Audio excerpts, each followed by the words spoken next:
ഒരാൾ തന്നെയാണ്. 25 വർഷമായി ഈ ശുശ്രൂഷ മേഖലയിലുണ്ട്. പല ഇടവകളിലും കുട്ടികൾക്കുള്ള ധ്യാനം, മുതിർന്നവർക്കുള്ള നിത്ര ക്ലാസ്സുകൾ നയിക്കുന്ന ബ്രദർ നന്ദു ജോൺ. നിങ്ങൾക്കറിയുമെന്ന് വിചാരിക്കണം. കുറ്റിക്കാട് അടുത്താണ് ഈ സഹോദരൻ്റെ വീട്. ഭാര്യയും 2 കുട്ടികളോടൊപ്പം ജീവിക്കുന്നു. ഡിവൈനിലും കോട്ടയിലും ഒക്കെ ശുശ്രൂഷ ചെയ്യുന്നുണ്ട്. ഇപ്പോൾ ചാലക്കുടി KCL എന്നൊരു സ്ഥലത്ത് സ്ഥിരമായി ശുശ്രൂഷ ചെയ്തുകൊണ്ടിരിക്കുന്ന ഈ ബ്രദർ നന്ദു ജോൺ അവരുടെ ഈ ഇടവകയുടെ പേരിൽ, അച്ഛൻ്റെ പേരിൽ, ഞങ്ങളുടെ കൂട്ടായ്മയുടെ പേരിൽ സ്നേഹപൂർവ്വം സ്വാഗതം ചെയ്യുന്നു. നല്ലൊരു കൈയോടെ കൂടെ നമുക്ക് സ്വീകരിക്കാം. തിരുവചനത്തിൻ്റെ മുമ്പിൽ ഇരിക്കുവാനും തിരുവചനത്തിലൂടെ ഞങ്ങളെ അവിടുന്ന് പ്രബോധിപ്പിക്കുവാനും ഇടവരുത്തണമേ. ഇടവകയിൽ വികാരിച്ചവർക്ക് പ്രാർത്ഥിക്കുന്നു. വിശുദ്ധ കുർബാനയെ എല്ലാം ഞങ്ങളുടെ പങ്കെടുക്കുവാനും പ്രത്യേകമായ ദൈവത്തിൻ്റെ തേജസ്സിനാൽ അറിയപ്പെടുവാൻ ഞങ്ങളെ സഹായിക്കണമേ. കൂടിയിരിക്കുന്ന എല്ലാ ദൈവങ്ങളെയും അവിടെ അനുഗ്രഹിക്കുന്നു. യേശുക്രിസ്തുവിന്റെ നാമത്തിൽ പ്രാർത്ഥിക്കുന്നു. നിത്യപിതാവുപുത്രനും പരിശുദ്ധാത്മാവുമായ സർവ്വേശ്വര ഇടവക്കാരാണോ പുള്ളിക്കരയാണ് ഉദ്ദേശിക്കുന്നത്. ഞാൻ വളരെ ചെറുതായിരിക്കുമ്പോൾ തന്നെ എനിക്ക് ഈശോയെ പറ്റി അറിയാൻ ഭാഗ്യമുണ്ടായി. പോപ്പുലർ വിശുദ്ധ്യാനത്തിൻ്റെ ഭാഗമായിട്ടാണ് ഞാൻ വിശ്വാസത്തിലേക്കുള്ളത്. നിങ്ങളുടെ ഉണ്ടായിട്ടുണ്ടോ പോപ്പുലർ വിശുദ്ധ്യാനം? ഇല്ല. എൻ്റെ ആ ധ്യാനം ഒരു പ്രാവശ്യം ഉണ്ടായി. പിന്നെ ഒരു 10-15 വർഷത്തിന് ശേഷമാണ് ആ ധ്യാനം ഉണ്ടാവുക. ആ ധ്യാനത്തിൻ്റെ പ്രത്യേകത എന്താണെന്ന് വെച്ചാൽ പള്ളിയിലൊക്കെ ധ്യാനം ഇടവകയിൽ ഏതെങ്കിലും ഒരു വീടിൻ്റെ നിമിത്തായി അങ്ങനെ എൻ്റെ കുറിച്ചെടുത്തു. പിന്നീട് ഇടയ്ക്കൊക്കെ ധ്യാനങ്ങളിൽ സംബന്ധിച്ചു. ഡിവൈനിലും കോട്ടയിലും അവിടെ പോയി ധ്യാനത്തിൽ സംബന്ധിച്ചു. അങ്ങനെ ഇങ്ങനെ മനസ്സിലാകൊണ്ട് പറയുന്നത് അങ്ങനെയാണ് ഇങ്ങനെയായത്. അപ്പോൾ അതുകൊണ്ട് നന്നായിട്ട് ദൈവവചനം നമ്മൾ സ്വീകരിക്കുമ്പോൾ നമ്മൾ ജീവിതത്തിൽ വലിയ വ്യത്യാസമാണ്. അപ്പോൾ ഞാനിവിടെ വന്നപ്പോൾ കോർണലിയസിനെ കുറിച്ച് പറയുന്നത് ഞാൻ ചെറുതായിട്ടൊന്ന് കേട്ടു. നിങ്ങൾ നന്നായിട്ട് ശ്രദ്ധിക്കുകയും ധ്യാനം ചെയ്യുന്ന ഒരു വിഷയമാണ് കോർണലിയസ്. ബൈബിളിലെ ഓരോ വ്യക്തികളെ കുറിച്ച് പഠിക്കുന്ന ഒരു കാര്യമാണ്. ഒരു ക്യാരക്ടർ സ്റ്റഡി എന്ന് പറയും. ബൈബിളിലെ 100 കണക്കിന് വ്യക്തികളെ നമുക്ക് അങ്ങനെ എടുത്ത് പഠിക്കാൻ സാധിക്കും. നല്ല ക്യാരക്ടറാണ് കോർണലിയസ് എന്ന് പറയുന്ന വ്യക്തി. നല്ലൊരു ക്യാരക്ടറാണ്. അപ്പോസ്തല പ്രവർത്തനം 10-ാം ശ്രദ്ധിക്കുന്നില്ലാവുന്നതാണ് സത്യം. പിന്നെ അന്നാലമാലമാലമേക്ക് 2 വെള്ളം പിടിച്ചെടുക്കുന്നതിൻ്റെ അർത്ഥം വായിക്കാൻ പോകുന്നത് നിർവചനമാണ്. വിശ്വാസത്തിൽ ആദരപൂർവ്വം കേൾക്കണം, പിന്നെ ശ്രദ്ധയോടെ കേൾക്കണം എന്നാണ് പറയുന്നത്. അപ്പോൾ ഇന്ന് വായിച്ച സുവിശേഷം ലൂക്കായുടെ സുവിശേഷത്തിൽ 16-ാം അധ്യായമാണ്. അവിശ്വസ്തനായ കാര്യസ്ഥൻ്റെ ഉപമയാണ്. കർത്താവ് പറഞ്ഞതിൻ്റെ ഉപമയിൽ ഏറ്റവും ടഫായിട്ടുള്ള ഉപമയാണ് അവിശ്വസ്തനായ കാര്യസ്ഥൻ്റെ ഉപമ. വ്യാഖ്യാനിക്കാൻ വളരെ ബുദ്ധിമുട്ടുള്ളൊരു ഉപമയാണ് അവിശ്വസ്തനായ കാര്യസ്ഥൻ്റെ ഉപമ. അങ്ങനെ നിങ്ങളൊന്ന് വീട്ടിൽ വായിച്ചിട്ടുള്ളൂ. പിന്നെ എന്തെങ്കിലുമൊക്കെ പറഞ്ഞു കഴിഞ്ഞിട്ട് പോകാൻ നോക്കണം. എനിക്ക് പറയണമെങ്കിൽ ശരിക്കും ആ ദൈവത്തിനെ പഠിക്കാത്തിടത്തോളം കാലം അത് പറയാൻ പറ്റില്ല. വേദപുസ്തകത്തിൽ എല്ലാ കാര്യവും അങ്ങനെ തന്നെ. അപ്പോൾ നന്നായിട്ട് പഠിച്ചാൽ മാത്രമേ എല്ലാ കാര്യങ്ങളും പറയാൻ പറ്റുള്ളൂ. സൈക്കിളിലോട്ട് പഠിക്കാതെ സൈക്കിളിലോട്ട് പറ്റുമോ? മറന്നു നടന്നിട്ടില്ലേ? കാറ് ഓടിക്കാൻ പഠിക്കാതെ കാർ ഓടിക്കാൻ പറ്റുമോ? എല്ലാ കാര്യങ്ങളും പഠിച്ചാലേ ചെയ്യാം. നന്നായിട്ട് പഠിച്ചാൽ നന്നായിട്ട് ചെയ്യാം. ഏത് വിഷയം തന്നെയാണ് കർത്താവ് പറഞ്ഞിരിക്കുന്നത് പഠിക്കാനാണ്. കർത്താവ് പഠിക്കാൻ പറഞ്ഞിരിക്കുന്നത് 1-ാം വാക്യങ്ങളുടെ മത്തായിയുടെ സുവിശേഷം 11-ാം അധ്യായം 27-29 വാക്യങ്ങൾ യേശു നമ്മോട് പഠിക്കാൻ പറഞ്ഞിരിക്കുന്നു. എന്താണ് പഠിക്കാൻ പറഞ്ഞിരിക്കുന്നത്? അധ്വാനിക്കുന്നവരും ഭാരമേറിയവരുമായി എല്ലാവരും എൻ്റെ അടുക്കൽ വരുവിൻ, ഞാൻ നിങ്ങളെ ആശ്വസിപ്പിക്കാം. ഞാൻ ശാന്തശീലനും വിനീതഹൃദയനുമാകിയാൽ നിങ്ങൾ എൻ്റെ ദുഃഖം വഹിക്കുകയും എന്നിൽ നിന്ന് എന്നിൽ പഠിക്കും. എന്നിൽ നിന്ന് പഠിക്കാൻ പറയും. യേശുവിന് പഠിക്കണം. യേശുവിന് പഠിച്ചാൽ അവർക്ക് എന്ത് കിട്ടും?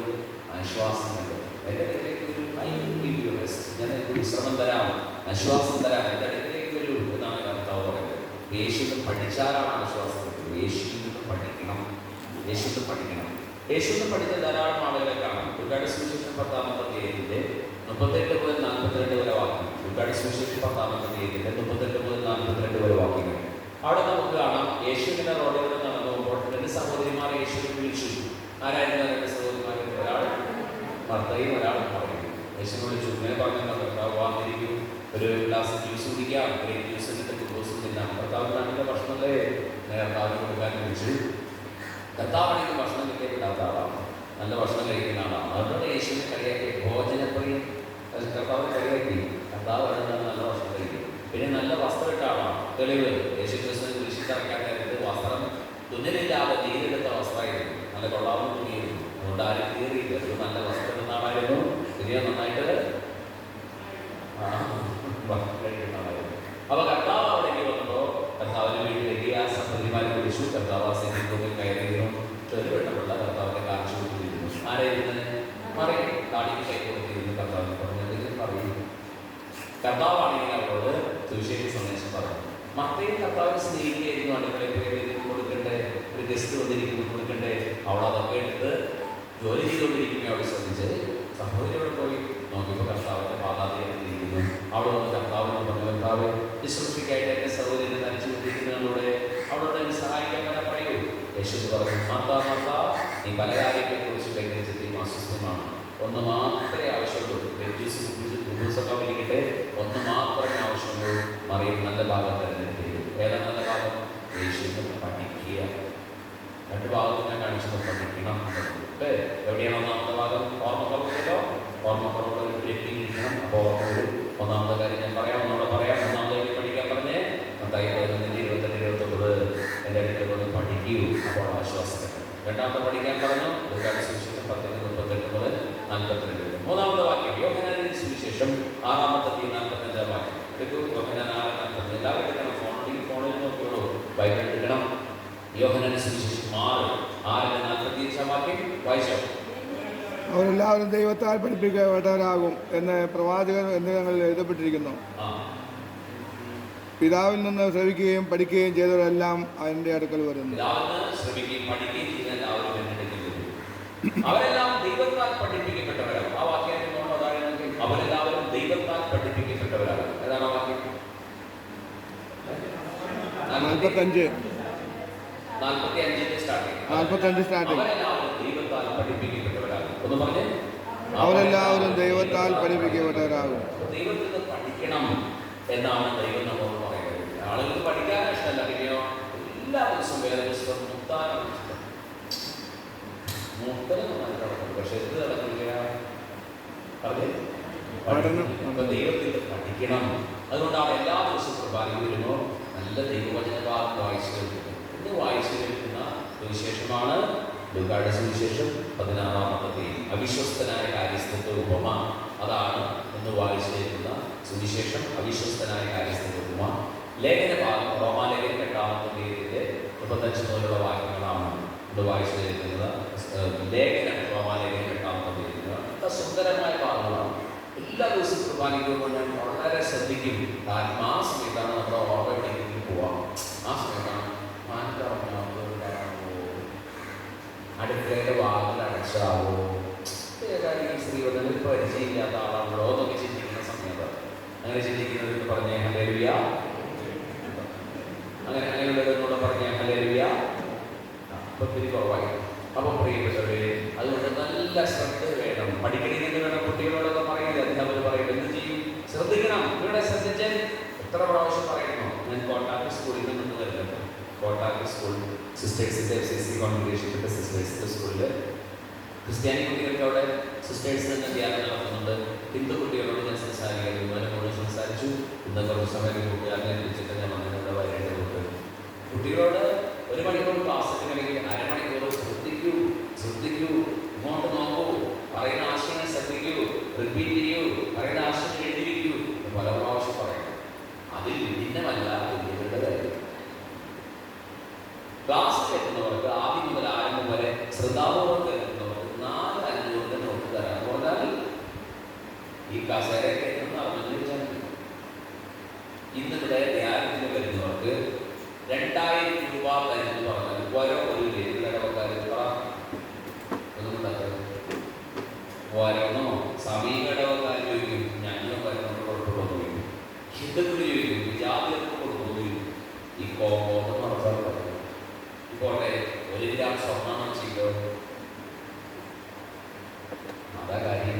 അതൊക്കെ കിട്ടിയെന്ന് അറിഞ്ഞു കഴിഞ്ഞാലാണ് ആളുകൾ വരുന്നുള്ളൂ. പക്ഷെ അതിനേക്കാൾ വലിയതാണ് ഇവിടെ കിടക്കുന്നതെന്ന് അവർ അറിഞ്ഞുകൊള്ളണം. ഏറ്റവും പ്രധാനപ്പെട്ട കാര്യം ദൈവത്തിൽ പഠിക്കുക. ദൈവവചനം ശരിയായിട്ട് മനസ്സിലാക്കുക. ദൈവവചനം ശരിയായിട്ട് മനസ്സിലാക്കുക. ശരിയായിട്ട് മനസ്സിലാക്കിയാൽ മാത്രമേ ദൈവം ഉദ്ദേശിച്ചത് മനസ്സിലാവുള്ളൂ. ദൈവം ഉദ്ദേശിച്ചത് ആയിരിക്കണമെന്ന് ഞാൻ നമ്മൾ വായിക്കുന്നത്. ദൈവം ഉദ്ദേശിച്ച അർത്ഥതലങ്ങളിൽ. കാരണം പരിശുദ്ധാത്മാവിനാലാണ് വചനം എഴുതിയിരിക്കുന്നത്. അതേ ആത്മാവിനാൽ തന്നെ ഗ്രഹിച്ചാൽ മാത്രമേ ഉദ്ദേശിച്ച അർത്ഥം മനസ്സിലാവുള്ളൂ. നമുക്ക് നോക്കാം, ദൈവവചനത്തിൻ്റെ അർത്ഥം ആഴം കാണാൻ നമുക്ക് പരിശ്രമിക്കാം. ദൈവം നമ്മെ സഹായിക്കട്ടെ. ചേർന്ന് പറഞ്ഞേ ഹല്ലേലൂയ. നമുക്ക് പറഞ്ഞേ ഹല്ലേലൂയ, ഹല്ലേലൂയ, ഹല്ലേലൂയ. അപ്പൊ ഇന്നത്തെ സുവിശേഷം ചൂരുണ്ടോ? ചൂര് മത്തായല്ല, ലൂക്ക. ഏതാണ് ലൂക്ക? 16-ാമത്തെ അധ്യായമാണ്. മറക്കരുത്, ലൂക്ക 16. ലൂക്ക മത്തായല്ല പറഞ്ഞില്ല. മത്തായി 16 കാലത്തിന്റെ അടയാളങ്ങളാണ്. മർക്കോസിന്റെ 16 അപ്പോസ്തലന്മാരായിരിക്കുന്നതാണ് കേട്ടോ. ഒക്കെ അതിൽ 16 ഉണ്ട്. യോഹന്നാൻ 16 പരിശുദ്ധാത്മാവിന്റെ വാഗ്ദാനം ചെയ്യുക. ഈ 16 ഏത് 16? അപ്പൊ ലൂക്കായുടെ സുവിശേഷം 16-ാമത്തെ അധ്യായം. അതിലെന്താണ് കഥ? അവിശ്വസ്തനായ കാര്യസ്ഥന്റെ ഉപമ. എന്താണ് ഉപമ? കഴിഞ്ഞ ക്ലാസ് നാരായണ സാറ് തോട അടിച്ചു പൊട്ടിച്ച് പഠിപ്പിച്ചത്. ഒന്നിനോടൊന്ന് സാദൃശ്യം ചൊന്നാൽ ഉപമയാമത് 12-ാം മസജൻ സദന്ത ഗുരുവും ശാർദൂല വിക്രീടുകൾ. ഇന്ന് അതുകൊണ്ടതെല്ലാം പോകും. പക്ഷേ ഇപ്പോഴും മനസ്സിലാക്കി നാട്ടിച്ചിട്ട് അതങ്ങോട്ട് മനസ്സിലിങ്ങനെ പറഞ്ഞു കിടക്കുക. ഒന്നിനോടൊന്ന് സാദൃശ്യം ചൊന്നാൽ അത് ഉപമയാണ്. ഒന്നിനോടൊന്ന് അപ്പൊ കർത്താവ് ധാരാളം ഉപമകൾ പറഞ്ഞിട്ടുണ്ട്. ധാരാളം ഉപമകൾ യേശു പറഞ്ഞിട്ടുണ്ട്. എന്തിനാണ് യേശു ഉപമ പറഞ്ഞത്? 3 കാര്യങ്ങൾക്ക് വേണ്ടിയാണ് ഉപമ പറഞ്ഞത്. വിശദീകരിക്കാൻ സമയമില്ലാത്തതുകൊണ്ടാണ്. ഒന്നാമത്തെ കാര്യം, അവൻ ഉപമകളിലൂടെ സംസാരിക്കുമെന്ന് പഴയ നിയമത്തിൽ പറയുന്നുണ്ട്. അതുകൊണ്ട് യേശു ഉപമകളിലൂടെ സംസാരിച്ചു. 2, ഉപമകൾ പറയാൻ കാരണം മറ്റുള്ളവർക്ക് എളുപ്പം മനസ്സിലാകാൻ വേണ്ടി ഉപമകളിലൂടെ സംസാരിച്ചു. 3, മറ്റുള്ളവർക്ക് മനസ്സിലാകാതിരിക്കാനും ഉപമകളിലൂടെ സംസാരിച്ചു. അതും തെളിയിക്കുന്ന ഭാഗങ്ങൾ കാണിച്ചു തരാം. 3 കാര്യത്തിന് വേണ്ടിയാണ് ഉപമകളിലൂടെ സംസാരിച്ചത്. ഒന്നുകൂടെ, 1, ഉപമകളിലൂടെ അവൻ സംസാരിക്കുമെന്ന് പഴയ നിയമത്തിൽ എഴുതി വെച്ചത് കൊണ്ട് അവൻ ഉപമകളിലൂടെ സംസാരിച്ചു. 2, എല്ലാവർക്കും എളുപ്പം മനസ്സിലാകാൻ വേണ്ടി ഉപമകളിലൂടെ സംസാരിച്ചു. എന്നാൽ വേറെ ആളുകൾക്ക് മനസ്സിലാവാതിരിക്കാൻ വേണ്ടി പുറത്തുള്ളവർക്കാകട്ടെ ഉപമകളിലൂടെ മാത്രം എന്ന് കർത്താവ് പറഞ്ഞു. അത് വിശദീകരിക്കുകയും 1-2 മണിക്കൂറെങ്കിലും വേണം. നമ്മുടെ വിഷയമില്ലാത്തപ്പോൾ ഞാൻ വിടുന്നു. നമുക്ക് ആകെ കുറച്ച് സമയമുണ്ട്. അതിനുള്ളിൽ ചോറ് വയ്ക്കണം, സാമ്പാർ വയ്ക്കണം, മീൻകറി വയ്ക്കണം, പിന്നെ മോരുകറി വയ്ക്കണം, പിന്നെ അടപ്രഥമൻ ഉണ്ടാക്കണം, പരിപ്പുകറി വയ്ക്കണം. ഇതിനൊക്കെ എല്ലാ സമയം ഉണ്ടെങ്കിൽ വയ്ക്കാൻ പറ്റുമെങ്കിൽ ബംഗാളികൾ പരിപ്പിൻ്റെ കൂടെ കഞ്ഞിട്ട് വയ്ക്കണമാവും അല്ലേ? അവരങ്ങനെ മൊത്തമാണ് തിളപ്പിക്കുക. അങ്ങനെ വെച്ചാൽ ഭക്ഷണമായിട്ട് മാറില്ല. അവർക്ക് എളുപ്പമായിരിക്കും. പക്ഷെ മലയാളികൾക്ക് അതൊരു സുഖാവില്ല. അപ്പോൾ കർത്താവ് പറഞ്ഞിരിക്കുന്ന ഉപമ അവിശ്വസ്തനായ കാര്യസ്ഥന്റെ ഉപമ. ലൂക്കായുടെ സുവിശേഷം 16 നീണ്ടു കിടക്കുകയാണ്. പക്ഷെ ഉപമ മാത്രമൊന്നുമില്ല. ഉപമ എത്ര വരെയാണെന്ന് ആദ്യം കണ്ടുപിടിക്കണം.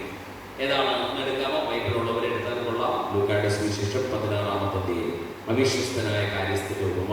16-ാമത്തെ അധ്യായത്തിന്റെ 1 മുതൽ 8 വരെ വാക്യങ്ങളാണ് സത്യത്തിൽ ആ ഉപമയുള്ളൂ. 8 മുതൽ വാക്യത്തിന്റെ 8-ന്റെ 2-ാം ആദ്യ ഭാഗം വരെയുള്ള ഉപമ.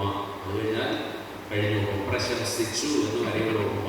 കൗശലപൂർവ്വം പ്രവർത്തിച്ചതിനാൽ നീതിരഹിതനായ കാര്യസ്ഥ യജമാനൻ പ്രശംസിച്ചു. അതോടുകൂടെ ഉപമ തീരാണ്. ലൂക്കായുടെ സുവിശേഷം ബൈബിൾ പണ്ഡിതന്മാർ അതങ്ങനെയാണ് നമുക്ക് വിവരിച്ചു തന്നിരിക്കുന്നത്. നമുക്കൊന്ന് ഓടിച്ചൊന്ന് വായിക്കാം. ഞാൻ വായിക്കുന്നു, നിങ്ങളെല്ലാവരും ഒരുമിച്ച് വായിക്കുന്നു. യേശു ശിഷ്യരോട് പറഞ്ഞു, ഒരു ധനവാന് ഒരു കാര്യസ്ഥനുണ്ടായിരുന്നു.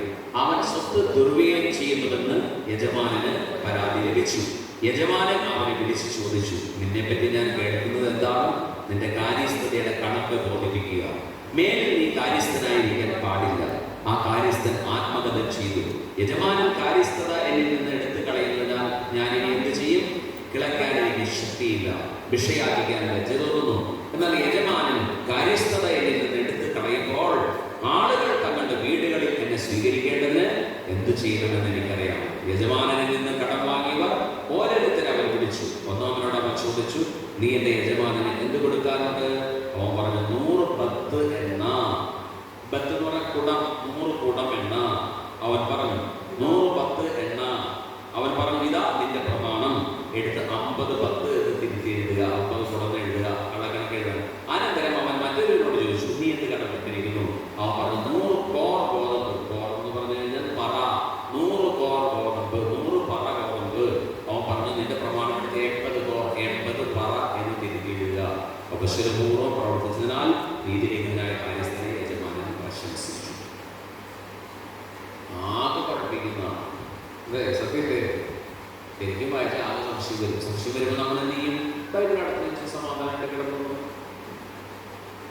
അവർ പറഞ്ഞേ ഹല്ലേലൂയ. അങ്ങനെയുള്ളവരോട് പറഞ്ഞേ ഹല്ലേലൂയ. അപ്പോൾ സംശയം വരുന്നത് എന്ത് ചെയ്യണം? ബൈബിളോട് ചുറ്റിക്കിടുന്നോ വെറുതെ മനുഷ്യന് ആവശ്യമില്ലാത്തൊന്നും ചിന്തിക്കരുത്. സംശയം വന്ന് വീണ്ടും വായിക്കണം. ഒരു കാര്യം വായിച്ചിട്ട് മനസ്സിലാവുന്നില്ലെങ്കിൽ വീണ്ടും വായിക്കണം. ഞാനിന്ന് എൻ്റെ മോൻ 8ാം ക്ലാസ്സിൽ പഠിക്കുന്നു. അപ്പോൾ ഫ്ലോറ ഫൗണ 2 വാക്കുകളാണ്. ഫ്ലോറ ഫൗണ നമുക്ക് വായിക്കേണ്ടി പക്ഷേ എന്താ ഈ ഫ്ലോറ ഫൗണ എന്താ പറഞ്ഞത്? അത് ഈ പറയാൻ കിട്ടണമെങ്കിൽ എന്താണെന്ന് സംഗതി എന്താണെന്ന് പഠിച്ചിട്ടില്ല. ഫ്ലോറ എന്ന് പറഞ്ഞ എന്താണ്? റോമക്കാരുടെ ഒരു ദൈവത്തിൻ്റെ പേരാണ്, ഒരു ദൈവമാണ്, റോമക്കാരുടെ ദൈവമാണ്. പൂച്ചെടികളുടെ ദേവനാണ് ഫ്ലോറ. അതുകൊണ്ട് സയൻസിൽ അത് വേർതിരിച്ച് മനസ്സിലാക്കുക. സസ്യവർഗത്തെ സൂചിപ്പിക്കും ഫ്ലോറ. ഫൗണ എന്ന് പറഞ്ഞാൽ ജന്തുക്കളുടെ ദേവനാണ്, റോമക്കാരുടെ ദേവനാണ്. അതാണ് ടെക്സ്റ്റിൽ ടെക്സ്റ്റാണ്.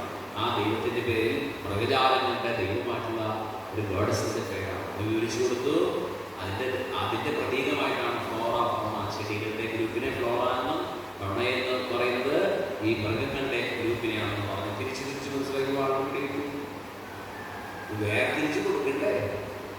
ഡിവൈൻ ഉണ്ടായിരുന്നൊരു പേര് ചേച്ചി എന്നോട് പറഞ്ഞതാണ്. അടുക്കളയിലൊക്കെ പണക്കാരുടെ വീട്ടിൽ ജോലി ചെയ്യാൻ പോകുന്ന എറണാകുളത്ത് ജോലിക്ക് പോയിട്ട് എന്നോട് പറഞ്ഞു, ബ്രദറെ എറണാകുളത്ത് എന്നാലേ മുടി അഴിച്ചിട്ടാണോ പോകുന്നത്? നമ്മൾ എവിടെ പോയാലും ഒരു പിടി കിട്ടില്ല. എനിക്ക് ആ ഭാവന ഭയങ്കര ഇഷ്ടമായി. മുടി അഴിച്ചിട്ടാണോ പോകുന്നത്? എറണാകുളത്ത് പോയ വഴി തെറ്റുന്നു.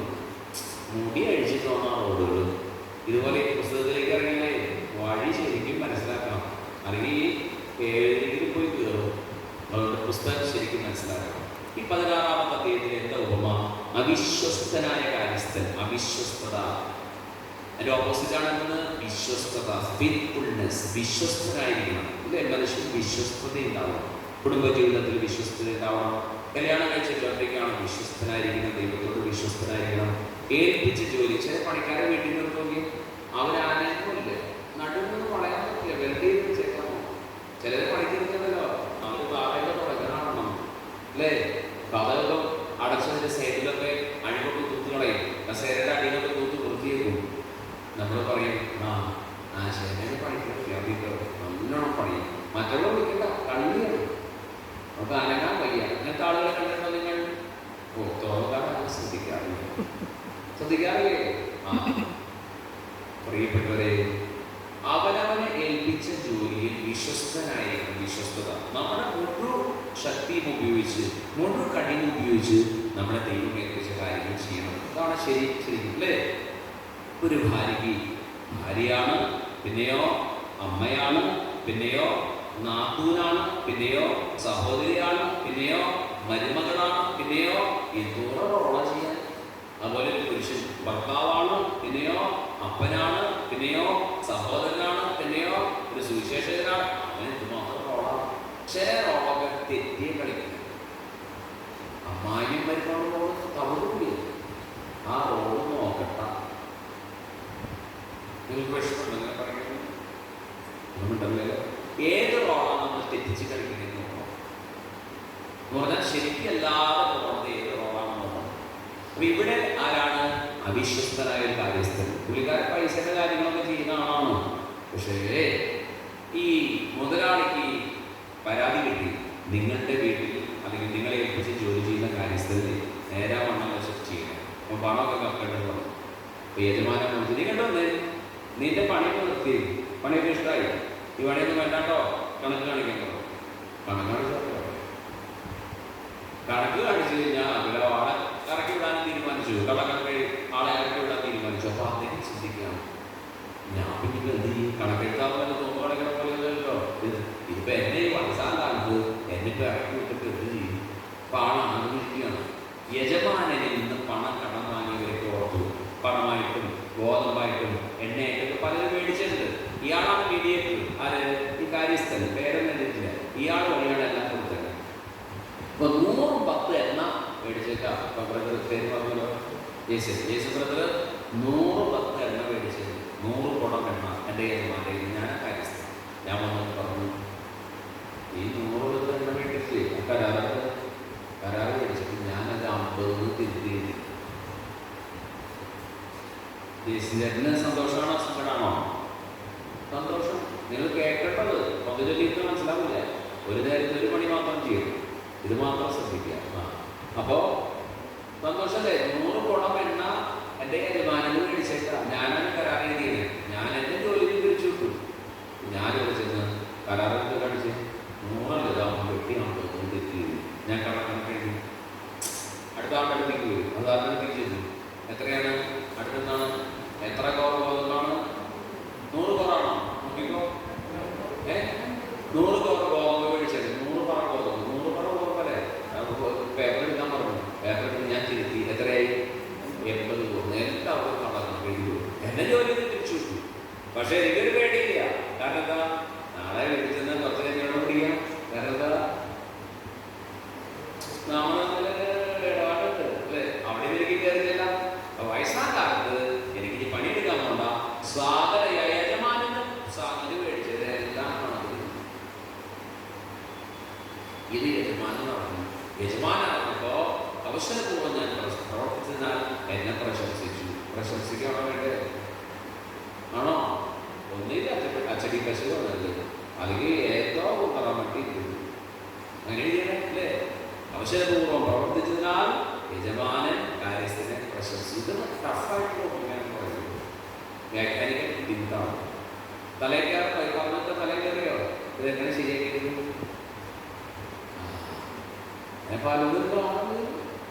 അതൊന്നും നമ്മളത്ര തരിയായിട്ട് എടുക്കേണ്ട ആൾ പറഞ്ഞു പോകരുത്. പട്ടിക്ക് ഇതിൻ്റെ കഷ്ണം കിട്ടിയാലേ കണ്ടെന്ന് കാണും. ആ പഠിച്ചോടെ കിടക്കും. ആ പട്ടി കിടന്നുറങ്ങുമ്പോൾ നമ്മളതൊന്നും എടുക്കാൻ നോക്കി. പട്ടി അറിയോ? പട്ടി അറിയുന്നു മാത്രം പമ്മി ചെന്ന് എടുത്താലും പട്ടി അറിയില്ല. ചാടിപ്പോയി. രണ്ടമ്മമാരും ഉറങ്ങായിരുന്നു എഴുന്നേറ്റ്. എന്താ കാര്യം അറിയാമോ? പണ്ട് കാലത്ത് വളരെ ശ്രദ്ധിച്ചോളൂ. ഇതിന്റെ പശ്ചാത്തലം മനസ്സിലായ കഥ മനസ്സിലാവും. ഈ കാര്യസ്ഥം എന്ന് പറയുന്നത് ഞാൻ യജമാനന് നഷ്ടം വരുത്തിയിട്ടില്ല.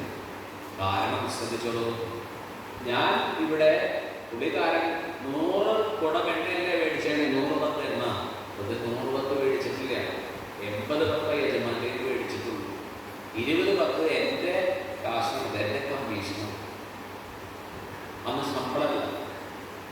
മനസ്സിലാവട്ടോ? എനിക്ക് ശമ്പളമില്ല. ഞാൻ മീഡിയേറ്ററാണ്.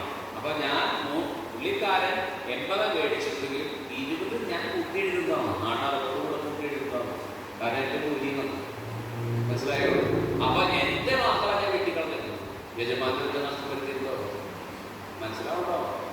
ഇതുകൊണ്ടാണ് യജമാനൻ അദ്ദേഹത്തെ പ്രശംസിക്കൊള്ളതാ. നീ മെഡിക്കനൊക്കെ പ്രശംസിച്ചത് വളരെ സിമ്പിളായ കാര്യം. പിന്നീടാണെങ്കിൽ മനസ്സിലാവട്ടെ. മനസ്സിലാവാത്തിടത്തോളം കാലം അത് ടഫാണ്. കണ്ടോ? അതാണ് അവിശ്വസ്തനായ കാര്യസ്ഥന് ഈ യജമാനൻ പ്രശംസിക്കാൻ കാരണം. തലക്കകത്ത് കയറിയത്. അപ്പോ ഇത് എന്തിനത് എഴുതി വെച്ചെന്ന് അറിയുമോ? ശ്രദ്ധിച്ച്. അതായത് ഞാൻ എന്തിനു വേണ്ടിയിട്ടാണ് അത് ചെയ്തത്? ഞാൻ വയസ്സായി, എനിക്ക് കിടക്കാൻ ആരോഗ്യമില്ല, വിഷയാദിക്കാൻ എനിക്ക് ലജ്ജ തോന്നുന്നു, എനിക്ക് ജീവിക്കേണ്ട ഇങ്ങനെയുള്ള കാലം. അങ്ങനെ എനിക്ക് ഭൂമിയിൽ ജീവൻ നിലനിർത്താൻ വേണ്ടിയിട്ട് ഞാൻ ഈ കൃത്രിമം ഒപ്പിച്ചു, അല്ലെങ്കിൽ എൻ്റെ കമ്മീഷൻ കിട്ടിപ്പോച്ചു. ഇത് കർത്താവ് എന്നാണ് പറയുന്നത്. ഇനി വായിക്കും, ഇനി ബാക്കിയുള്ള ഭാഗം വായിക്കും. അവിടെയാണ് മെസ്സേജ്. എന്താണ് മെസ്സേജ്? 9-ാം വാക്യം വായിച്ച്, അല്ല 8-ന്റെ വാക്യം വായിച്ച്. എന്തെന്നാൽ ഈ യുഗത്തിന്റെ മക്കൾ 8-ന്റെ, അതായത് ലൂക്കാ 14-ന്റെ 8-ന്റെ ആദ്യ ഭാഗമാണല്ലോ പ്രശംസ. എന്തെന്നാൽ അടുത്ത വാക്യം, എന്തെന്നാൽ ഈ യുഗത്തിന്റെ മക്കൾ തങ്ങളുടെ തലമുറയിൽ വെളിച്ചത്തിന്റെ മക്കളെക്കാൾ ബുദ്ധിശാലികളാണ്. ഞാൻ നിങ്ങളോട് പറയും. കണ്ടോ? ഇവിടെ തുടങ്ങിയാണ് ഉപമ നമ്മോട് പറയുന്നത്. നമ്മോട് പറയുന്ന യേശു ആ ഉപമ പറഞ്ഞിട്ട് നമുക്കുള്ള മെസ്സേജാണ്. എന്നാൽ ഞാൻ നിങ്ങളോട് പറയുന്നു. വായിച്ചോ. അധാർമിക സമ്പത്ത് കൊണ്ട് നിങ്ങൾക്കായി സ്നേഹിതരെ സമ്പാദിച്ചുകൊള്ളുവിൻ. അത് നിങ്ങളെ കൈവെടിയുമ്പോൾ അവർ നിങ്ങളെ നിത്യകൂടാരങ്ങളിൽ സ്വീകരിക്കും. അധാർമിക സമ്പത്ത്. എന്താ അധാർമിക സമ്പത്ത്? ഇപ്പൊ നോക്കൂ, ഞാനൊരു ബാധ നടത്തി, അതിന്റെ ലാഭം അധാർമിക സമ്പത്താണ് അല്ലേ? വട്ടിപ്പലിശയ്ക്ക് ഞാൻ പണം കൊടുത്തു, ആ കാശ് അധാർമിക സമ്പത്താണ്. ആണോ അല്ലയോ? ആണ്. തെറ്റായ മാർഗത്തിൽ ഞാൻ പണം ഉണ്ടാക്കി, അതൊക്കെ എന്താണ്? അധാർമിക സമ്പത്താണ്. എന്നാൽ ഇംഗ്ലീഷ് ബൈബിളിൽ അധാർമിക സമ്പത്തെന്നല്ല, ലൗകിക സമ്പത്ത് എന്നാണ്. മനസ്സിലാവുണ്ടോ? നീ അധ്വാനിച്ചുണ്ടാക്കണം നിന്റെ പണമല്ലേ ലൗകിക സമ്പത്ത്. ആ സമ്പത്തെ നീ പങ്കുവെക്കുന്നു. നീ പങ്കുവയ്ക്കും. മറ്റാളെന്താ ചെയ്തത്? അവിശ്വസ്തനായ കാര്യസ്ഥൻ തന്റെ കമ്മീഷൻ വെട്ടിക്കളഞ്ഞില്ലേ? എന്തിനാ? വീടുകളിൽ സ്വീകരിക്കാൻ വേണ്ടി. നമ്മുടെ വീട് എവിടെയാ? നിത്യകൂടാരത്തിൽ നീ സ്വീകരിക്കാൻ വേണ്ടി നീ പങ്കുവയ്ക്കുന്ന ആളായിട്ട് മാറണട്ടോ എന്നത് പറഞ്ഞതിന്റെ രക്ഷ. ഇനിയിപ്പോ അധാർമിക സമ്പത്താണെന്ന് വെച്ചോളൂ. ഇങ്ങനെ തെറ്റായ മാർഗത്തിൽ പണം ഉണ്ടാക്കിയ ഒരാളുണ്ടല്ലോ ബൈബിളിൽ, സക്കേവൂസ്. ആണ്ട് ജോലി എന്തായിരുന്നു? നികുതി, ടാക്സ് കളക്ടർ ആയിരുന്നു. നികുതി പിരിക്കല്. സക്കേവൂസ് അല്ലെങ്കിൽ യേശുവിന്റെ കാലഘട്ടത്തിൽ അവിടെ ഭരിക്കുന്നത് ആരാണ്? റോമാക്കാരാണ് ഭരിക്കുന്നത്. റോമാക്കാർക്ക് മുമ്പ് ഭരിച്ചത് ഗ്രീക്കുകാരായിരുന്നു. ഗ്രീക്കുകാർക്ക് മുമ്പ് ഭരിച്ചത് പേർഷ്യക്കാരായിരുന്നു. പേർഷ്യക്കാർക്ക് മുമ്പ് ഭരിച്ചത് ബാബേലുകാരായിരുന്നു. എല്ലാവരും അടിമകളായിരുന്നു. ആര്? ഇസ്രായേലിനെ എല്ലാവരെയും അവരെ അടിമകളാണ്. ഏറ്റവും വലിയ അടിമത്തം ഈജിപ്ഷ്യൻ അടിമത്തം, അതിനുശേഷം അസീറിയൻ അടിമത്തം, അതിനുശേഷം ബാബേൽ അടിമത്തം, അതിനുശേഷം മേദ്യ പേർഷ്യക്കാരുടെ അടിമത്തം, അതിനുശേഷം ഗ്രീക്കുകാരുടെ അടിമത്തം, അതിനുശേഷം റോമാക്കാരുടെ അടിമത്തം. എല്ലാവരും അടിമകളായിരുന്നു. ആര്? ഞാൻ ക്രമത്തിൽ പറഞ്ഞില്ലേ, ഇത് മനസ്സിലാണെങ്കിൽ നിങ്ങൾക്ക് വീഡിയോയിൽ ഇത് കാണിച്ചു നല്ല പതിവ്. അല്ലെങ്കിൽ ഇവിടെ നിൽക്കില്ല, ക്രമമായിട്ടൊന്നും നിൽക്കില്ല.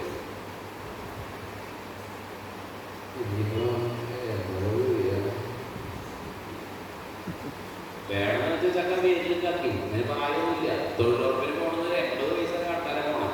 തൊഴിലുറപ്പിന് കണ്ടിട്ട് നിങ്ങൾ കാലിലിന്റെ വേണ്ടൊക്കെ പുളിങ്കുരു വെള്ളത്തിലിട്ടോണ്ടിരിക്കണം.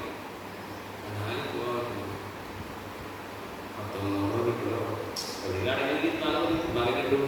വേണമെന്ന് വെച്ചാൽ ചക്ക വേദിക്കാക്കി.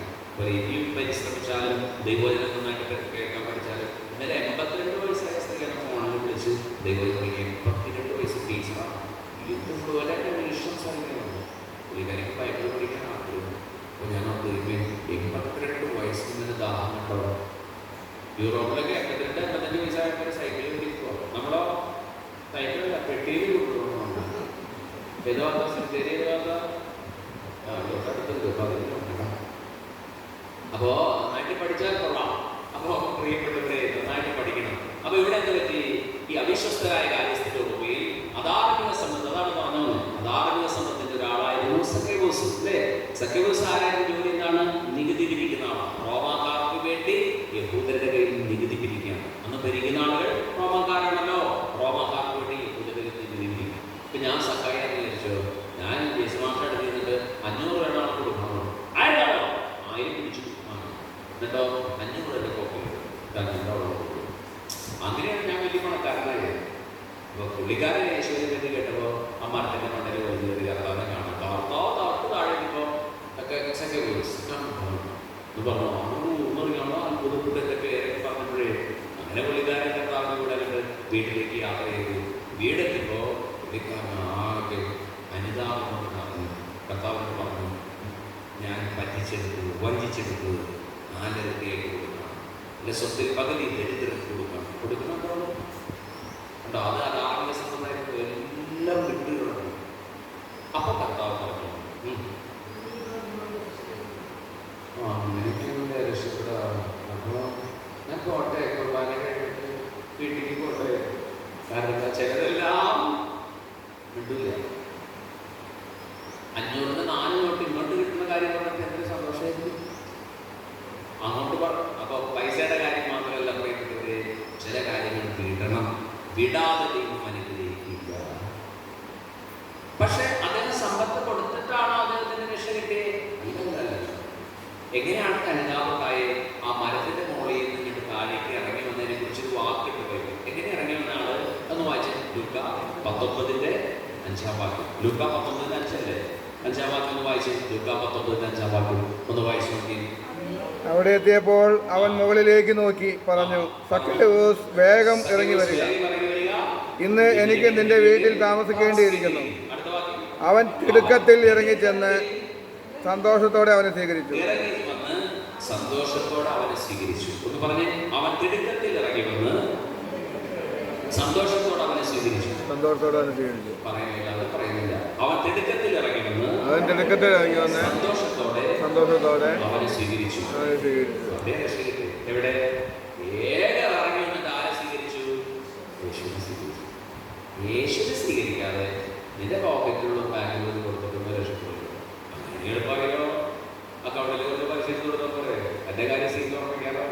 അങ്ങനെ ആരും വിചാരിക്കില്ല. അത് സെക്കൻഡറി. പ്രൈമറി ആയിട്ട് ചെയ്യേണ്ടത് എന്താണ്? ആരെ സ്വീകരിക്കണം?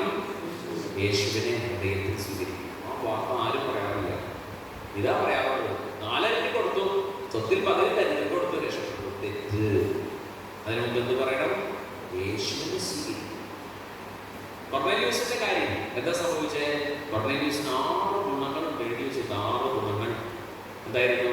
ദൈവഭയമുള്ള ആളായിരുന്നു, ദൈവഭക്തിയുള്ള ആളായിരുന്നു, ദാനധർമ്മം ചെയ്യുന്ന ആളായിരുന്നു, പിന്നെയോ പ്രാർത്ഥിക്കുന്ന ആളായിരുന്നു, പിന്നെയോ അദ്ദേഹം നല്ല സാക്ഷ്യമുള്ള ആളായിരുന്നു. ഓർമ്മ കൂടി പറയുന്നുണ്ട്. ഇതിന് 6 ഗുണങ്ങൾ. ഞാൻ നോട്ട് നോക്കിയാൽ കൃത്യമായിട്ട് 6 ഗുണങ്ങളുള്ള ആളായിരുന്നു. നല്ല മനുഷ്യനായിരുന്നു, പട്ടാളക്കാരനായിരുന്നു. ഇതാലിക്ക് എന്ന് വിളിക്കപ്പെടുന്ന തങ്ങോട്ടിൽ പട്ടാളക്കാരൻ, സോൾജിയറായിരുന്നു, സീനിയർ ഓഫീസറായിരുന്നു. ആള് പ്രാർത്ഥിക്കുന്ന ആളായിരുന്നു. മനസ്സിലാവുണ്ടോ? പക്ഷെ ആള് ഈ ദാനധർമ്മമൊക്കെ ചെയ്തിട്ടും ദൈവഭയമുള്ള ആള്, ദൈവഭക്തിയുള്ള ആള് വെളിയിൽ കാണിച്ചില്ല. അപ്പൊ കൃത്യമായിക്കോളൂ. അപ്പോൾ നമുക്ക് മനസ്സിലാവും അത്ര നല്ല മനുഷ്യനായിരുന്നു. എന്നിട്ടും എന്തിനാ പത്രോസിനോടേക്ക് വിട്ടേന്ന് നമ്മൾ ചിന്തിക്കണം. നോക്കൂ, അപ്പോസ്തല പ്രവർത്തനം 10 ഒന്നുകൂടെ എടുത്തേ. അപ്പോസ്തല പ്രവർത്തനം 10 ഒന്നെടുത്തേ. അതിന്റെ 2-ാം വാക്യം നോക്കി. അവരെ കൊടുക്കും ദൈവഭയവും ദൈവഭക്തിയുള്ള ആളായിരുന്നു. 2 ഗുണം. 1 ദൈവഭയം, 2 ദൈവഭക്തി. 2 ജനങ്ങൾക്ക് ഉദാരമായി ദാനധർമ്മം ചെയ്യുന്ന ആള്, ദാനധർമ്മം. പിന്നെയോ ദൈവത്തോട് നിരന്തരം പ്രാർത്ഥിക്കും. 4 ഗുണങ്ങളായില്ലേ? ഇനി 22-ാം വാക്യം വായിച്ചു. 22-ാം വാക്യം, അവൻ നീതിമാനും. കണ്ടോ? 5-ാമത്തെ ഗുണം എന്താണ്? ആൾ നീതിമാനായിരുന്നു. പിന്നെ ദൈവഭയമുള്ളവൻ. അത് നേരത്തെ പറഞ്ഞാൽ അതുകൊണ്ട് അത് സ്കിപ്പ് ചെയ്തോളൂ. ദൈവഭയമുള്ളവൻ അത് വേണ്ട. പിന്നെ അടുത്ത വാക്യം എന്താണ്? യഹൂദ ജനത്തിന് മുഴുവൻ സമ്മതൻ എന്ന് പറഞ്ഞാൽ മറ്റു ട്രാൻസ്ലേഷൻ പറയുന്നത് നല്ല സാക്ഷ്യമുള്ളവനാണ്. യഹൂദ ജനത്തിന് മുഴുവൻ സമ്മതൻ എന്ന് പറഞ്ഞാൽ അവൻ നല്ല സാക്ഷ്യമുള്ള ആളായിരുന്നു. 6 ഗുണങ്ങളുണ്ട് അദ്ദേഹത്തിന്. ഒന്നുകൂടെ പറഞ്ഞു നോക്കിയാൽ, ദൈവഭയം, ദൈവഭക്തി, ദാനധർമ്മം ചെയ്യുന്നവൻ, പ്രാർത്ഥിക്കുന്നവൻ, നീതിമാൻ, പിന്നെ നല്ല സാക്ഷ്യമുള്ള. ഒന്നുകൂടെ പറഞ്ഞു നോക്കിയാൽ, ഈ ഗുളിക 1 നേരം 1 വീതം 6 വീതം കഴിക്കുക. അന്ന് പറഞ്ഞു നോക്കിയാൽ, 1 ദൈവഭയമുള്ള ആള്, ദൈവഭക്തിയുള്ള ആള്, നിരന്തരമായി ദാനധർമ്മം ചെയ്യുന്ന ആള്, പ്രാർത്ഥിക്കുന്ന ആള്, നീതിമാൻ, യഹൂദജനത്തിന്റെ സമ്മതം എന്ന് പറയുന്ന സാക്ഷ്യമുള്ള. ഇത്ര നല്ല ഗുണമുള്ള ആളാണ്. ആള് സ്വർഗ്ഗത്തിൽ പോകില്ലേ? പോകില്ല. പത്രോസുകാർക്ക് കാര്യമുണ്ടോ? കേട്ടോ, നീ നല്ല ആളായിട്ട് ജീവിച്ചൊരു കാര്യം. ഇയാള് വേറെ മതത്തിൽപ്പെട്ട ആളാണ്. മനസ്സിലാവുണ്ടോ? പക്ഷേ വളരെ ശ്രദ്ധിക്കുക. ഈ കൊർന്നേലിയോസിന് അടുത്തേക്ക് പോകാൻ പത്രോസിന് ദൈവം നിർദ്ദേശം കൊടുത്തു. പത്രോസ് ആണെങ്കിൽ വീട്ടിൽ ഭക്ഷണം ഉണ്ടാക്കിക്കൊണ്ടിരിക്കുക. പുരുഷന്മാർ മനസ്സിലാക്കണം, അടുക്കള കൂടെ ചെയ്യുന്നത് ഒരു വിരോധമില്ല. നമ്മുടെ മാപ്പാപ്പയാണ് അടുക്കള ചെയ്തുകൊണ്ടിരിക്കുന്നത്. അടുക്കള പണി ചെയ്തുകൊണ്ടിരിക്കുമ്പോൾ അദ്ദേഹത്തിന് ദിവ്യാനുഭൂതി ഉണ്ടാകും. കറിയുടെ മണം കണ്ടിട്ടല്ല, എന്തോ കണ്ടപ്പോൾ ജോലി എടുക്കുമ്പോഴും പ്രാർത്ഥിക്കുകയും ദിവ്യാനുഭൂതി. എന്താണ്? ഒരു വിരിപ്പ് ഇറങ്ങി വരുന്നു. തുപ്പട്ടി എന്നാ ചില ബൈബിളിൽ തുപ്പട്ടി, നമ്മുടെ ബൈബിളിൽ വിരിപ്പ്. ഒരു ഡബിൾ കൊണ്ട് വലിച്ചിട്ടിച്ചാൽ എങ്ങനെ ഇരിക്കും? ആദ്യം മൊഴിഞ്ഞു വരുന്നു.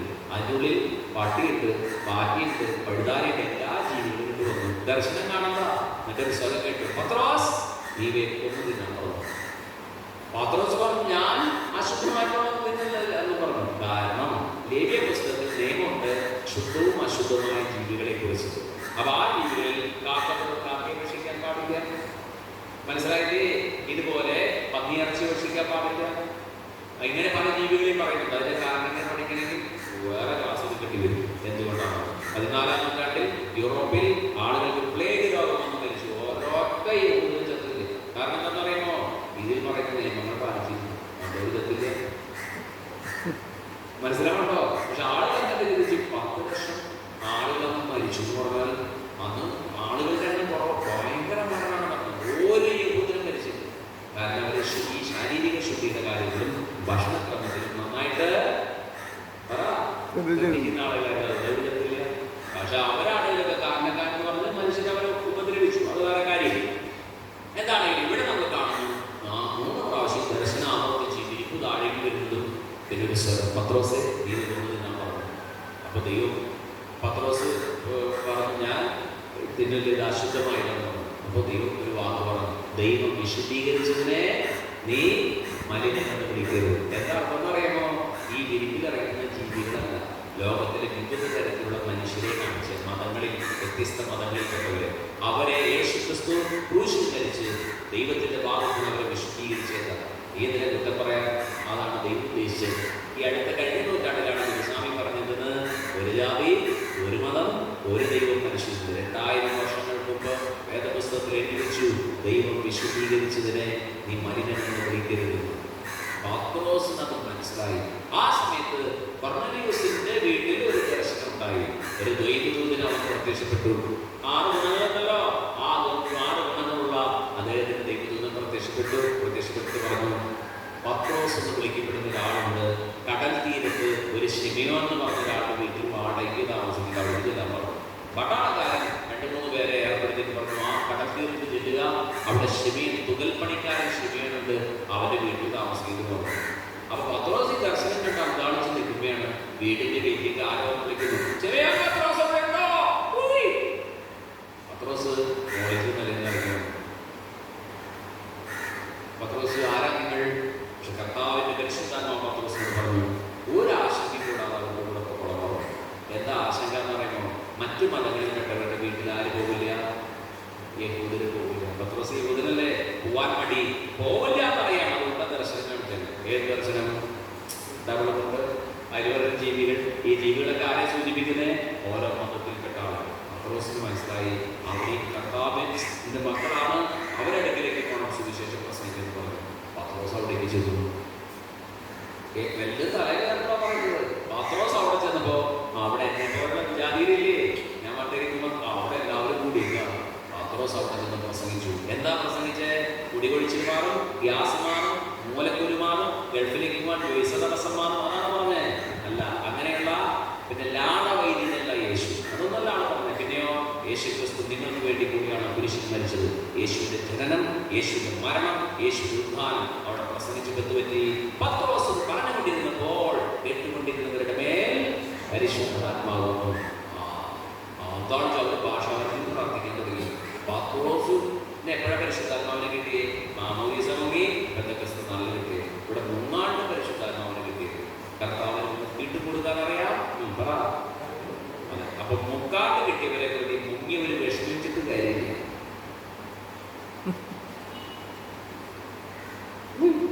എല്ലാവരും കിട്ടി. തന്റെ സമ്പത്ത് മുക്കിട്ട് കൊടുക്കാണ്. ഇത് പറയാത്തത് മുക്കാട്ട് കൊടുക്കാൻ അറിയാം. മനസ്സിലായില്ലേ? അങ്ങനെ പത്രോസ് അവിടെ പ്രസംഗിച്ചു യേശുവിനെ പറ്റി പറഞ്ഞു കൊടുത്തു. യേശുവിനെ പറ്റി പറഞ്ഞു കൊടുത്തപ്പോഴാണ് ഈ കൊർന്നേലിയൂസിന്റെ കുടുംബത്തിന് ആത്മരക്ഷ കിട്ടി. അത്ര നാള് ആത്മരക്ഷ കിട്ടിയില്ല. ആൾ ദൈവഭയമുള്ള ആളായിരുന്നു, ദൈവഭക്തിയുള്ള ആളായിരുന്നു, ദാനധർമ്മം ചെയ്യുന്ന ആളായിരുന്നു, നിരന്തരം പ്രാർത്ഥിക്കുന്ന ആളായിരുന്നു, നീതിമാനായിരുന്നു, യഹൂദജനത്തിന് സമ്മതമായി സാക്ഷ്യമുള്ള ആളായിരുന്നു. പക്ഷെ അതുകൊണ്ട് എന്ത് കിട്ടില്ല? ആത്മരക്ഷ കിട്ടില്ല. ആത്മരക്ഷ കിട്ടണമെങ്കിൽ ആരെ പറ്റി കേൾക്കണം? യേശു ക്രിസ്തുവിന്റെ ക്രൂശ് മരണത്തിൽ വിശ്വാസം വരണം. അത് കിട്ടണമെങ്കിൽ അതിനോട് ബന്ധമുള്ള ഒരാളൊന്നും പറയട്ടെ. പക്ഷേ കൊർന്നേലിയൂസിന് ഇത്ര കക്ഷണ്ടായിരുന്ന പണി എളുപ്പമായി. കാരണം കള്ളുകൂടിയൊന്നുമില്ലല്ലോ. കള്ളുകൂടിയുള്ളവരെ നോക്കിയെടുത്ത് ചികിത്സ കേന്ദ്രത്തിൽ രക്ഷപ്പെടുത്തി പിന്നെ ധ്യാന കേന്ദ്രത്തിൽ ഇതൊക്കെ മനസ്സിലാക്കി കൊടുക്കണം. ഇത് അത്ര പണിയില്ല. കാരണം എന്താണ്? നല്ല മനുഷ്യനാണ്, പക്ഷെ നല്ല മനുഷ്യനാണ്. ഗോഡയ്ക്ക് യേശുവിനെ കുറിച്ച് മനസ്സിലാവില്ലേ? അതിനാണ് പത്രോസ് നയിച്ചത്. ഒന്നുകൂടി തെളിവ് ഞാൻ നിരത്താം. അപ്പോസ്തല പ്രവർത്തനം 11-ാമത്തെ അധ്യായത്തിലേക്ക് വരും. 10-ാമത്തെ അധ്യായം നമ്മൾ കണ്ടു അല്ലേ? 11-ാമത്തെ അധ്യായത്തിൽ വരുമ്പോഴാണ് നമുക്ക് കാര്യങ്ങളുടെ ചിത്രം ശരിക്കും മനസ്സിലാവുക. 11-ാമത്തെ അധ്യായത്തിൽ പിന്നെ എന്താണ്? പത്രോസിന്റെ ന്യായവാദം. പുള്ളിക്കാരൻ വിചാരത്തിന് വേണ്ടി പോയല്ലോ. ബാക്കിയുള്ള അപ്പോസ്തലന്മാർ പറഞ്ഞിരിക്കോ? കാരണം നിങ്ങളോട് പോകാൻ പച്ചപ്പാടത്തിലുണ്ടാവും. എന്നെ നോക്കിയിരിക്കട്ടോ, ഇവിടേക്ക് നോക്കിയിരിക്കും. ഞാനൊരു യഹൂദനാണെന്ന് വിചാരിക്കുക. ഞാൻ യഹൂദനാണ്. എൻ്റെ മോളുടെ കല്യാണം. ഞാൻ ആരൊക്കെ കല്യാണത്തിന് വിളിക്കുന്നത് ഞാൻ എഴുതി ഉണ്ടാക്കുന്ന ഒരു പേപ്പറുണ്ട്. എന്നിട്ടോ ഞാൻ ജയ്സേന്റെ കല്യാണം വിളിക്കാൻ പോകുമ്പോൾ ജയ്സേന്റെ യഹൂദനാണ് ഞാൻ, എൻ്റെ മോളുടെ കല്യാണത്തിന് വരുമ്പോൾ ഈ ലിസ്റ്റ് കൊടുക്കും. ആ ലിസ്റ്റ് നോക്കുമ്പോൾ ഏതെങ്കിലും ജാതിയുടെ പേരിൽ അത്ര ആകർഷമായിരിക്കും. യഹൂദന് പ്രാർത്ഥിക്കും. എങ്ങനെ പ്രാർത്ഥിക്കും? കർത്താവേ, എന്നെ ഒരു വിജാതീയനായും എന്നെ ഒരു സ്ത്രീയായും സൃഷ്ടിക്കാതിരുന്നത് നന്ദി. കേട്ടോ? അപ്പൊ സ്ത്രീകൾക്ക് എന്ത് വരിക്കും? എന്നെ ഒരു വിജാതീയനായും ഒരു സ്ത്രീയായും സൃഷ്ടിക്കാതിരുന്നത് നന്ദി. മാത്രമല്ല വിജാതീയനെ നരകത്തിലെ വിറകുകളികളായിട്ട് കണ്ടത്. എനിക്ക് വിറകുകളുടെ ശൈലിയുണ്ട്, കത്തിക്കാൻ എളുപ്പമുണ്ട്. ഇങ്ങനെയായിരുന്നു കണ്ടേ. പക്ഷെ നമ്മുടെ കർത്താവ് അങ്ങനെയില്ല. സ്ത്രീകളോട് പൊതുസ്ഥലത്ത് പോലും യേശു സംസാരിച്ചിരുന്നു അല്ലേ? വിധവയായ സ്ത്രീയെ കണ്ടപ്പോൾ നായിനിയിലെ വിധവയുടെ അടുക്കൽ ചെന്ന് തന്നെ പറഞ്ഞ് സ്ത്രീയെ അറിയേണ്ടാന്നാണ് പറഞ്ഞു. നമ്മുടെ കർത്താവാണ് വിപ്ലവമായത് അല്ലേ? സമരിയായ സ്ത്രീയുടെ അടുത്ത് നട്ടുച്ചയ്ക്ക് അവിടെ ഉള്ളിലാതെ ജീവിച്ചതാണ്. പക്ഷെ കർത്താവ് അവളോട് ചെന്നിട്ട് പറഞ്ഞു, അവളെ കുറച്ച് വെള്ളം എനിക്ക് കുടിക്കാൻ തരും. അതാണ് നമ്മുടെ കർത്താവ്. വിപ്ലവമാണ്. അതാണ് വിപ്ലവം. ഇന്നലെ തുടങ്ങിയല്ല, 2000 വർഷങ്ങൾക്ക് മുമ്പ്. ഇപ്പോഴല്ലേ ശബരിമലയിൽ നിന്ന് ഈ പിരീഡ്സായ സ്ത്രീകൾ കയറാൻ പാടില്ലെന്ന്. എന്നാൽ യേശുവിന്റെ കാലഘട്ടത്തിൽ 2000 വർഷങ്ങൾക്ക് മുമ്പ് അങ്ങനെ ഒരു സ്ത്രീ യേശുവിൽ നിന്ന് തൊട്ടു. ആ യേശു അശുദ്ധാവല്ല ചെയ്തത്. പിന്നെയോ യേശു ശക്തി പുറപ്പെട്ട് അവിടെ സുഖപ്പെടുത്തി. യേശു അത് അശുദ്ധമല്ലെന്ന് പറഞ്ഞു. 2000 കൊല്ലം മുമ്പ് നമ്മുടെ ആൾക്കാരെ ഇപ്പോൾ 2000 കൊല്ലങ്ങൾക്ക് പുറകിലാ ജീവിക്കുന്നു. അശുദ്ധ എന്ന് പറഞ്ഞു. തലച്ചോറിന്റെ സ്ഥാനത്ത് ചാണകവെള്ളം അല്ലെങ്കിൽ നിങ്ങളൊന്ന് ചിന്തിച്ചു കൊടുക്കൂ. ചിന്തിക്കാതെ മറ്റേ പാട്ട് പാടും. ഏത് പാട്ട്? നന്ദിയില്ലാത്തവർ പാടും. വളരെ ശരിയാണ്. കണ്ണാടി നോക്കി പാടിക്കോളും. നന്ദിയില്ലാത്തവർ, ചിന്തയില്ലാത്തവർ. ചിന്തിച്ചു നോക്കുക. അപ്പം കാണാം ഈ പുസ്തകത്തിന്റെ ഗാംഭീര്യം എന്താണെന്ന് മനസ്സിലാവും. 11-ാമത്തെ അധ്യായത്തിലേക്ക് വരുമ്പോൾ ഞാൻ വായിക്കാൻ നിങ്ങൾ ശ്രദ്ധിക്കണേ. Page number 191. അപ്പോസ്തലപ്രവർത്തനം 11. വിജാതീയരും ദൈവവചനം സ്വീകരിച്ചുവെന്ന് യൂദയായിലുണ്ടായിരുന്ന അപ്പോസ്തലന്മാരും സഹോദരന്മാരും കേട്ടു. എവിടെ? ഈ കൊർന്നേലിയോസിന്റെ വീട്ടിലെ പ്രസംഗം നടന്ന് അവരൊക്കെ വചനം കേട്ടെന്ന് സഹോദരന്മാർ കേട്ടു. തന്മൂലം പത്രോസ് ജെറുസലേമിൽ വന്നപ്പോൾ പരിച്ഛേദനവാദികൾ അവനെ നിന്നു. പരിച്ഛേദന എന്ന് പറഞ്ഞാൽ മോതിരൊഴിക്കുന്നതിന്റെ അർത്ഥം നോക്കിയേ.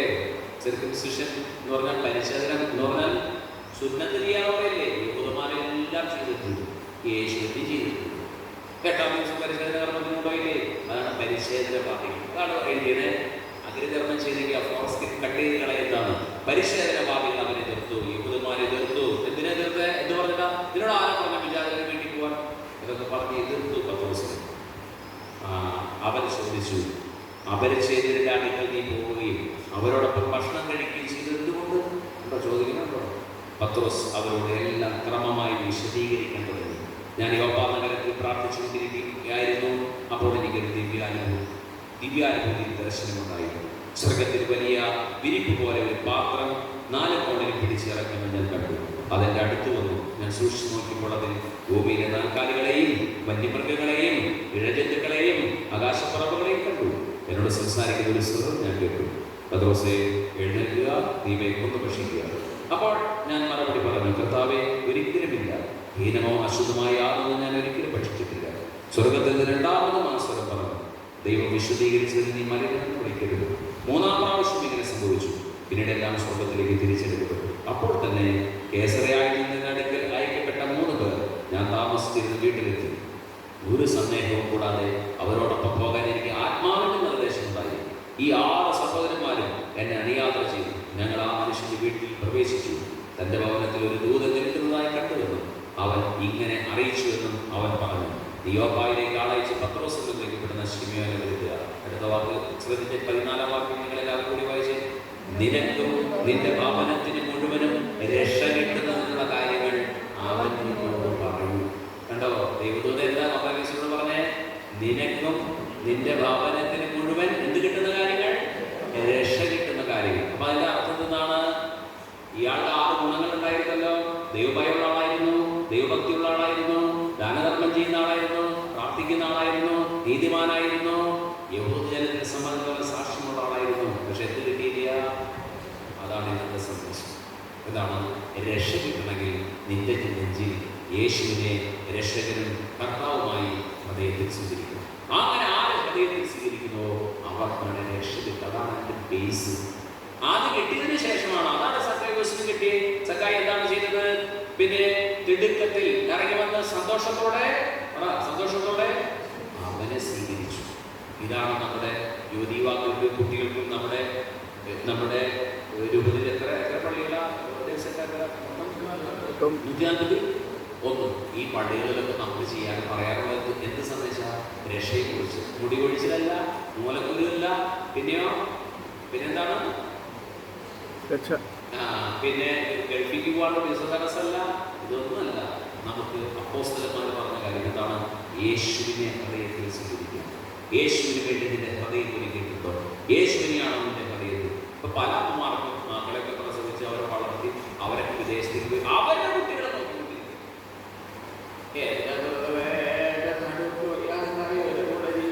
ഇതിനെ കെട്ടിച്ച് ഇതിന് മക്കളെ നോക്കേണ്ട കഥയുള്ളൂ.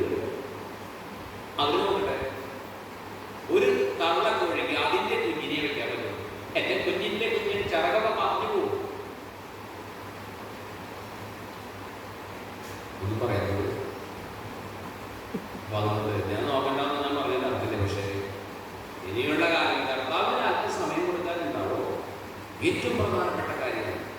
നിങ്ങൾ നോക്കി, ആരെങ്കിലും ചെറുപ്പക്കാരൻ നമ്മുടെ ഗ്രൂപ്പിൽ വരുന്നുണ്ടോ?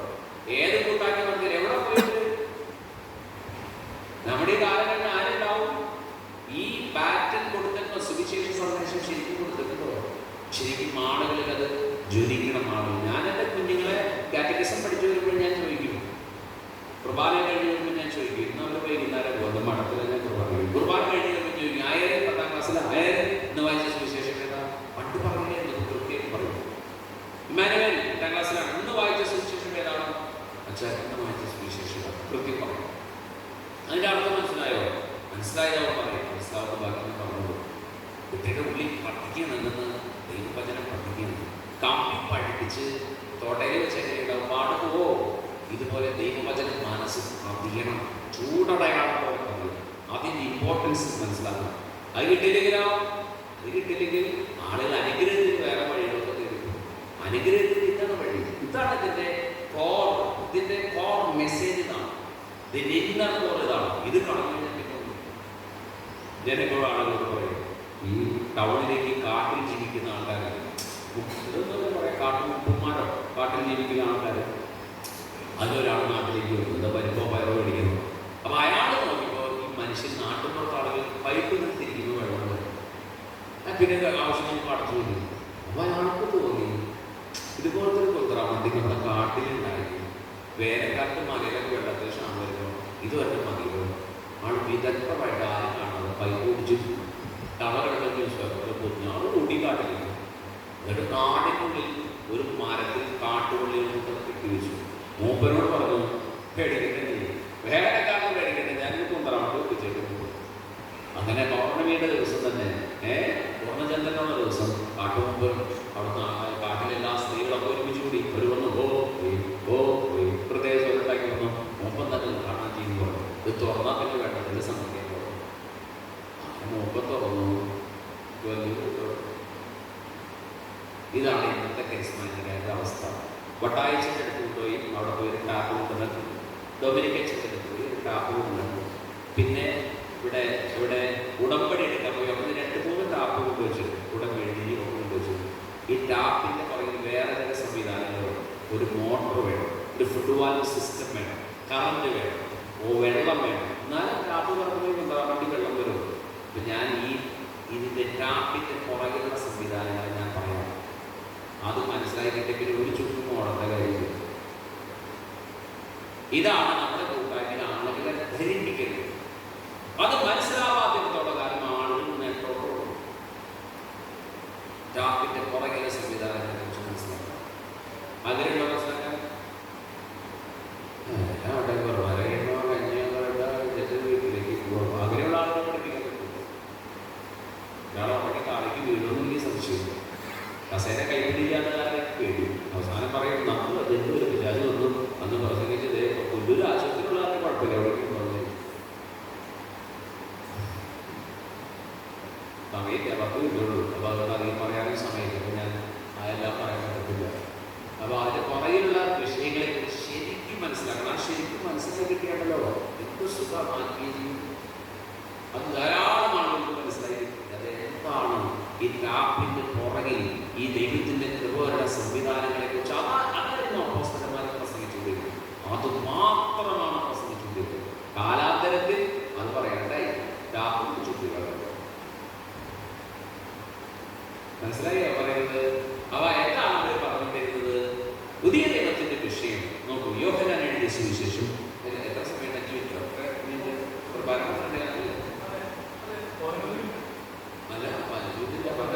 10 മിനിറ്റുള്ള കഷ്ടം. അപ്പോൾ ഞാൻ 8 മിനിറ്റ് പറയാം. 8 മിനിറ്റ് നിങ്ങൾക്ക് കൂടുതൽ പഠിക്കണമെങ്കിൽ 14, 15, 16 തീയതികളിൽ പരിയാരം CSR ധ്യാനകേന്ദ്രം, CSR CML അച്ഛന്മാരുടെ ധ്യാനകേന്ദ്രം ദേശത്ത് ഒരിക്കൽ വന്നു. പക്ഷേ കംപ്ലീറ്റ് ആക്കാൻ പറ്റിയിട്ടില്ല. ആൾക്ക് ഒരു രോഗിയുടെ അടുത്ത് ക്രിട്ടിക്കലായിട്ടുള്ള ഒരാളുടെ നോക്കി വരുന്നുണ്ട്. അത് ഈ പ്രാവശ്യം ഒന്ന് കൂടി കംപ്ലീറ്റ് ആക്കിയുള്ളൂ. സമാഗമ കൂടാനാണ് അത് പഠിക്കുന്നത്. ഏറ്റവും പ്രധാനപ്പെട്ട വിഷയം അത് കിട്ടിയില്ലാത്തേക്ക് പോകേണ്ടി വന്നു. 50 പേർക്കാണ് സീറ്റുള്ളൂ. 50 മനസ്സിലാക്കുന്നത് പറയുന്നത് ഇതൊക്കെയാണ് പഠിക്കുന്നത്. വേറെ ഓർമ്മ വാച്ച് തിരിച്ചോന്നിരിക്കുന്നില്ല. നേരെ ചൊക്കെ 8 പുസ്തകത്തിൽ എഴുതി വെച്ചിരിക്കുന്നത് ശരിക്കും പഠിക്കുന്നു. അത് മനസ്സിലാക്കി കിട്ടിയാൽ പേടിയുണ്ടാവും. പിന്നെ ചിലവർ ധാരണയുണ്ട് ഇയാളെ കിട്ടുമല്ലേ, അപ്പം നമ്മൾ പോയാൽ ശരിയാവും. അങ്ങനെയൊക്കെ ചിലർക്ക് ഞാൻ വിചാരിച്ചു ജാതി ചിന്തിക്കുന്ന ആൾക്കാർക്ക് ചെയ്യാത്തതാണ്. എനിക്ക് ശരിക്കും മനസ്സിലായി. എൻ്റെ നാട്ടിൽ എത്ര ആൾക്കാരെ ഞാൻ വീട്ടിൽ നിന്ന് ഓരോ ധ്യാനത്തിന് വരും. എനിക്കൊരു പൈസ തരില്ല. അവിടെ ധ്യാനം വാടക എടുക്കുന്നത് അവിടെ പൈസ കൊടുക്കണം. ഞാൻ ഈ പൈസയുടെ കാലത്ത് ഞാൻ ഇടപെടാറുണ്ട്. അപ്പോൾ അവിടെയുള്ള സ്ത്രീ മറ്റു സ്ത്രീ നമ്മളുടെ ആൾക്കാരുടെ ധ്യാനമില്ലേ, ഇങ്ങനെ ഇയാളുടെ ധ്യാനത്തിന് പോകണം. നമുക്ക് ഹിന്ദുല്ല ആളുകൾ അതാണ് ജാതി ചിന്ത അതുള്ളത് എല്ലാവരും ഉണ്ടാവും. അത് പറഞ്ഞ ഹല്ലേലൂയ.